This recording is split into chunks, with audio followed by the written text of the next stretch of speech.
Hello. അപ്പോൾ മക്കളെ, നേരത്തെ നമ്മൾ ഫ്രൈക്ക് വേണ്ടി വെച്ചിരുന്ന മീൻ ഫ്രൈ ഒക്കെ ആയിട്ട് നല്ല അടിപൊളിയായിട്ടുണ്ടാകും.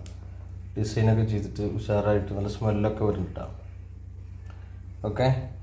അപ്പോൾ ഇതുപോലെയുള്ള വലിയ മീനൊക്കെ കിട്ടുമ്പോൾ എല്ലാവരും എന്ത് ചെയ്യുക, ഉഷാറായിട്ട് പൊരിക്കുക. നല്ല അടിപൊളി പുത്തരി ചോറൊക്കെ അവിടെ റെഡിയാവുന്നുണ്ട്. മീൻ കൂട്ടിയിട്ട് നല്ല അടിക്കാനുള്ള പരിപാടിയിലാണ്. Okay. Thank you Sabiha. Masala ചേർത്ത് ഇങ്ങനെ നല്ല അടിപൊളി മീൻ വറുത്ത് തന്നതിന് thank you so much. Okay. അതായത് നല്ല അടിപൊളി ഉപ്പേരി തന്നു, നല്ല അടിപൊളി മീൻ കറി, സാമ്പാർ. എൻ്റെ കൊണ്ടിപ്പോൾ ഞാനിപ്പോൾ നല്ലൊരു അടിപൊളി 2 ദിവസമായി ഭക്ഷണം കഴിച്ചിട്ട് അറിയാം. ഓക്കെ. അപ്പോൾ ഇതാണ് നമ്മുടെ കരിമീൻ സ്പെഷ്യൽ ഫുഡ്, സാബിഹ സ്പെഷ്യൽ.